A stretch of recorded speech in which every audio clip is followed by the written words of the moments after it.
This is an instructional video for educational purposes only. Do not do this. This is the point of this video. Do not ever do this. Learn from others. Dangerous pursuit throughout. However, they have given the go-ahead for a pit maneuver if they have the opportunity to even re-engage this pursuit. Right now, they have not stand by. Right now, they have not re-engaged the pursuit. They're having trouble just trying to catch up with the suspect as he continues down Alameda. He's been kind of reversing course here and zigzagging his way through South LA, but you can see just how busy it is on a Friday evening as he tries to negotiate this intersection with lots of cross traffic. You can see the two-tone, it's a Dodge Challenger. Dodge Charger, Dodge Challenger, Christina. I think it's a Dodge. Yeah, Dodge. I have Dodge Challenger. Is flying, Mark, just flying the wrong way. Whatever you do, don't do this. Learn from others. Could have trouble.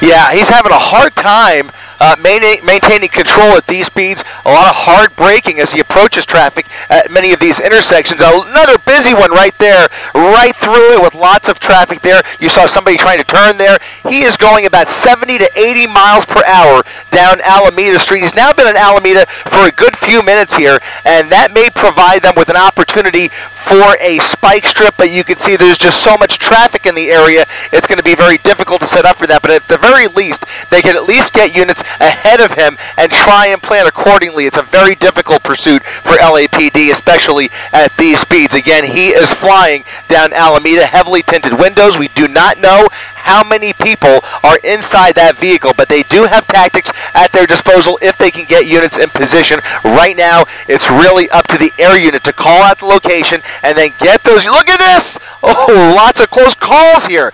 I mean, this is just unbelievable. He has not shown any signs of slowing down despite all of the traffic, and the amount of traffic that he's encountering is remarkable, especially just trying to think back in recent memory, a pursuit with this much traffic. Again, on a Friday night, you would expect that kind of traffic, but you just don't expect to see a pursuit going this fast through these various busy intersections as he continues down Alameda Street.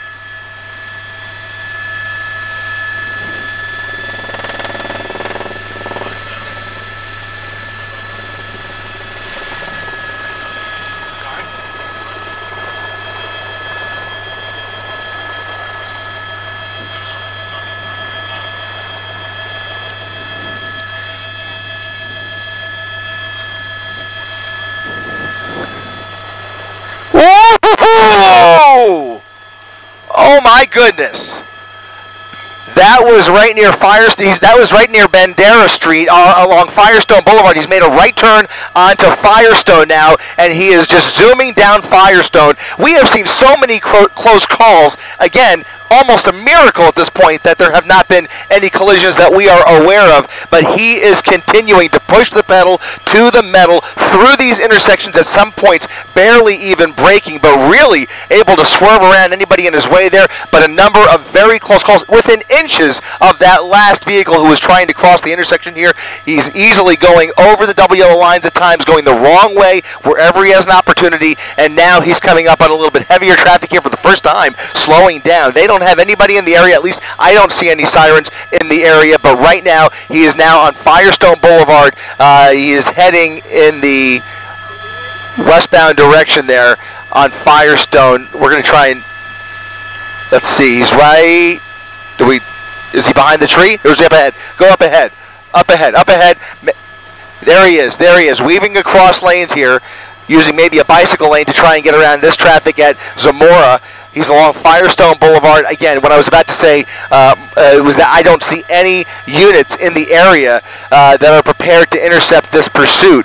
And so right now, we do have LAPD's airship calling it out, but putting this in tracking mode has not worked to their benefit, and it has not had the desired effect of calming this driver down or taking any of the pressure off. The driving tactics have been extremely reckless, extremely dangerous, regardless of who's behind them.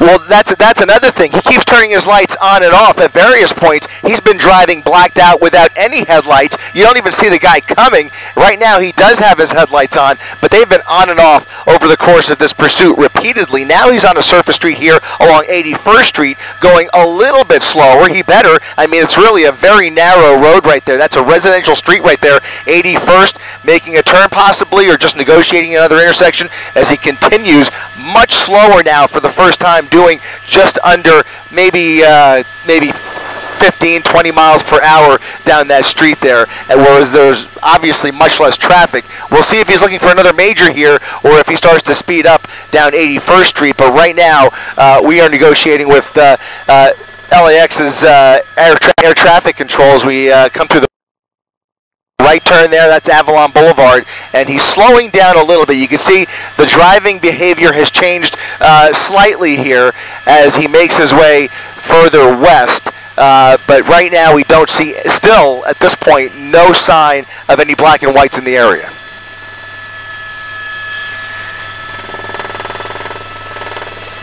Is he over to the... Yeah, this is very tough. We're going to go ahead and pan over to the right a little bit, Brian.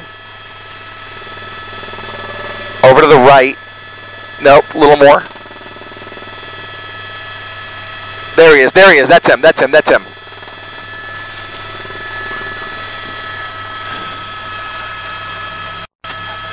Yep, no, I understand.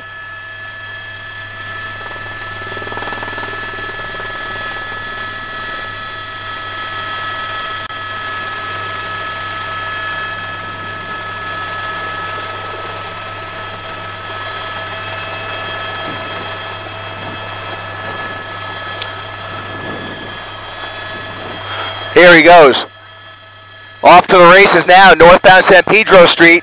He's on the correct side at this moment. He's dragging something, it almost looked like there for a second. Another busy intersection in oncoming lanes, making a left turn on Florence Avenue, trying to squeeze through any cars. I mean, there were cars going in all different directions in that intersection. He was able to manage to kind of weave his way through here. He's done that numerous times in the past 15 minutes. I mean, this is just so scary, the way he's driving. I cannot believe that we have not seen any collisions, but this has a recipe for disaster if he continues driving like this, especially at these intersections without even slowing down. Once again, pedal to the metal, northbound Main Street at 69th Street, going north in towards downtown LA here, coming behind these apartment buildings. We are on the east side of the 110 freeway, trying to negotiate with air traffic control here as they manage a very busy airspace on a Friday night. You can see he's continuing northbound Main Street here, slowing down just slightly, but lots of traffic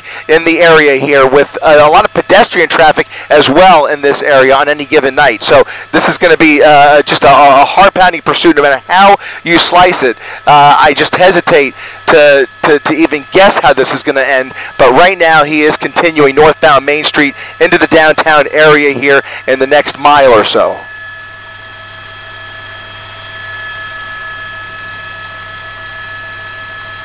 A heart-pounding pursuit no matter how you slice it. I just hesitate to even guess how this is going to end, but right now he is continuing northbound Main Street into the downtown area here in the next mile or so.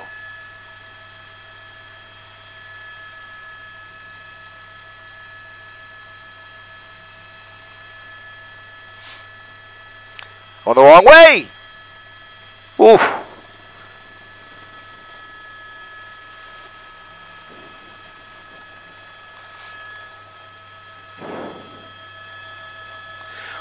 Well, a pit maneuver would require somebody to get behind him, and at these speeds and the way he's driving, they are having a hard time getting units behind him, especially with all of the traffic. The traffic is a real issue tonight on all of these surface streets. You can see every turn he makes almost. You're seeing a lot of volume, an occasional straightaway here, and that just gives him an opportunity to go even faster.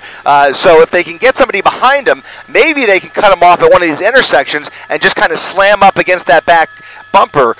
But, you know, the pit maneuver, while it's been authorized, is really not even a factor at this point, and really neither is a spike strip. Now he's underneath the 110 freeway. Looks like he might be on Slauson there, going to come out the other side. Is he going to come out the other side, or will he keep going? There, no.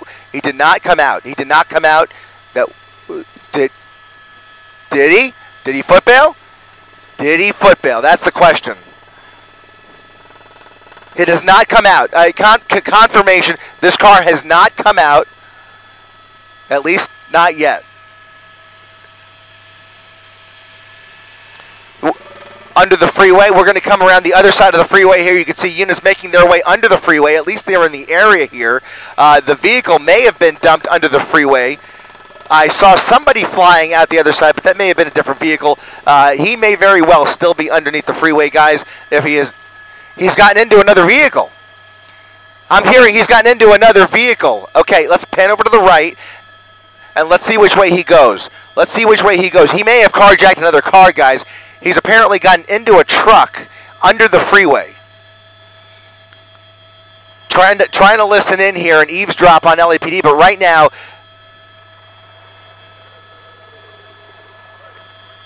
westbound, he's going westbound under in a red Charger.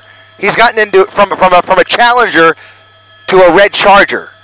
That was a gray and black Challenger. He's dumped the vehicle and is apparently, according to LAPD, in a red Charger.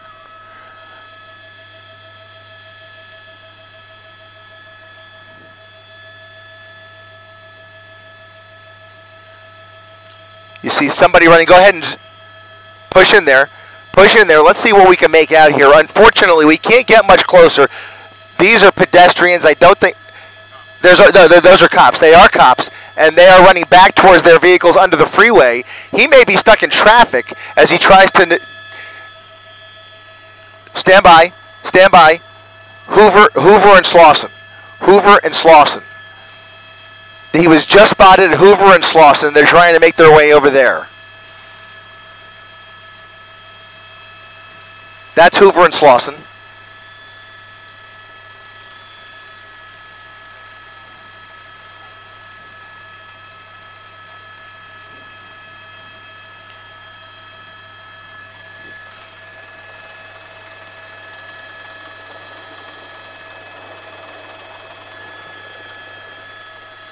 Behind us, behind us, behind us, behind us. Over here. Over, right out my left window, guys. Right out my left window. There he is. There he is. They're focusing on that red car right there.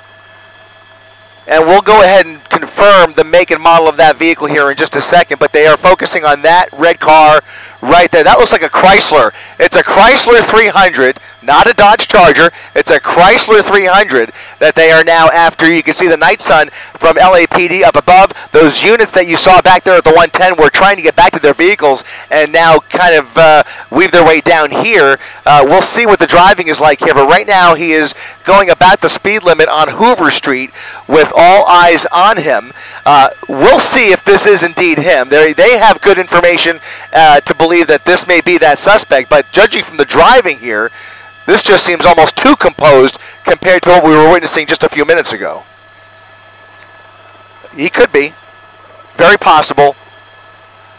Well,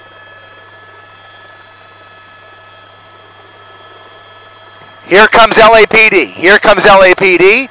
They've got their eyes on him. They've got their light on him, and we'll see if this is indeed that suspect. He may be trying to blend in here, but they have found him, and we'll see if it is indeed the suspect. The LAPD now pulling up from the left and the right.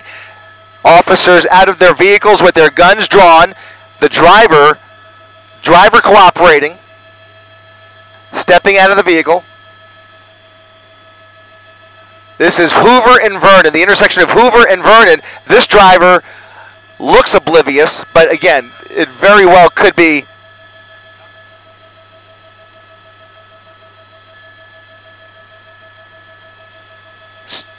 You're saying a passenger in the passenger seat. So we will see. They will first order him out of the vehicle and then the passenger.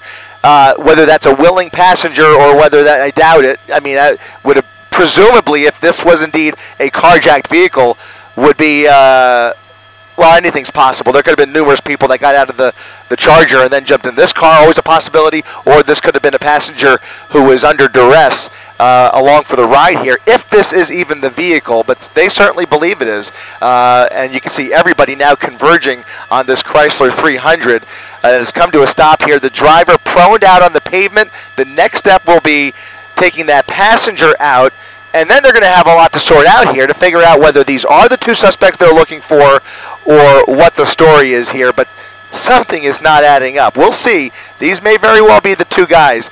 But right now, that passenger walking backwards in the direction of LAPD. A lot of confusion back there, as you could tell. Once you get under some of these big overpasses, it's a perfect opportunity for many of these pursuit drivers to pull a fast one, do a switcheroo, try and carjack somebody else, or just run for it. And what we saw here may very well be one of those combinations, or this could be a case of mistaken identity. Always a possibility as well. Something seems a little off here. They seem to be cooperating for the most part here. The driving was very slow as he made his way down Hoover, but certainly that could all be part of the act here to try and blend in and try and lose the tail of LAPD. In any event, it hasn't worked if it is them, and now you can see two people about to be placed under arrest.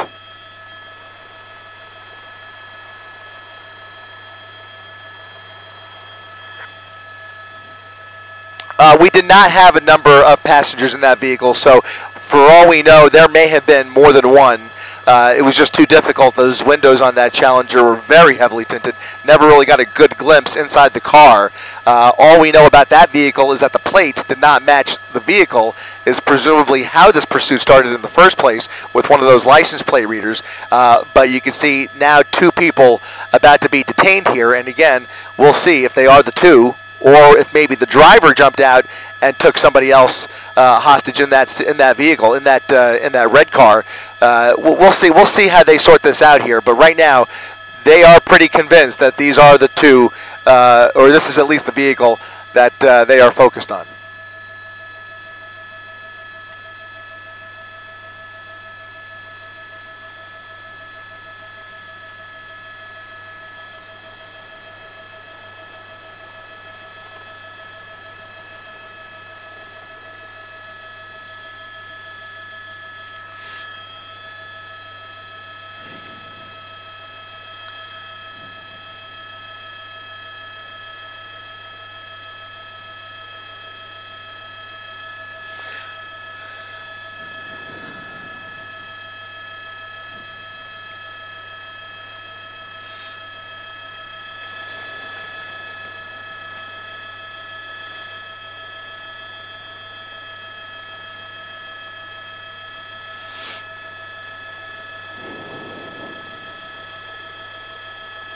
Well, this could be a buddy's car, or it could be that they carjacked somebody, a perfect stranger, underneath that overpass. At one point, there was a report that he was trying to carjack a truck, which leads me to believe that maybe he foot-bailed under the overpass and then just started to try and find an unlocked door to try and carjack. But it may be that you're right. It could be that this was a little more coordinated than we give him credit for, and this could very well be the buddy's car. In any event, they are treating both of them as suspects at this point until they can sort the rest out. But they don't really have their attention anywhere else. So if this isn't the two guys, or if this is not the vehicle in question, then the actual bad guy is long gone by now. But they certainly appear pretty convinced that this is the driver of that Charger, at least the driver, and whether the passenger came along with him, well, we'll find that out later.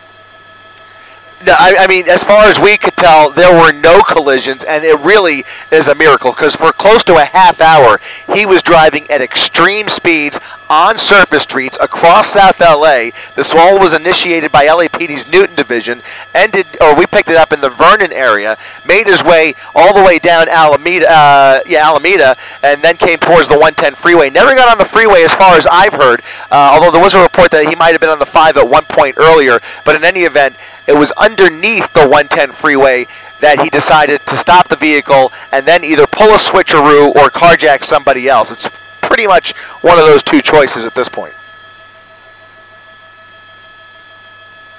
All right, we've got some answers from LAPD. Apparently, the passenger in this Chrysler is the driver of the Dodge Challenger. So this does appear to be a case of a switcheroo under the overpass with a buddy's car, and 2 people now being placed into custody, but they do have an identity now that does match the driver of the Dodge Challenger.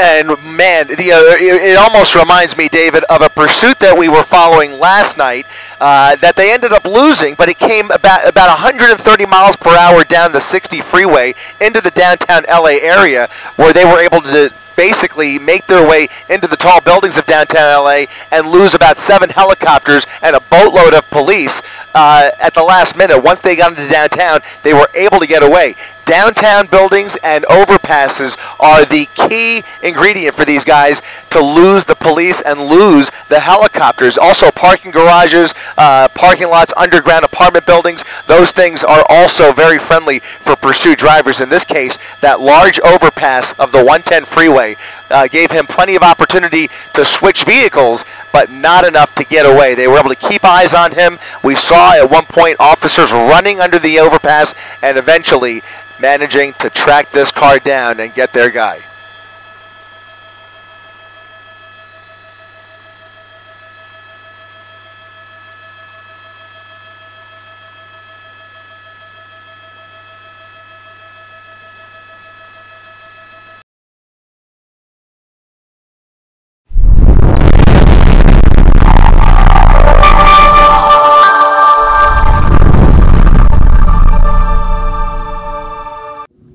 Thanks for watching. We appreciate you. Please subscribe.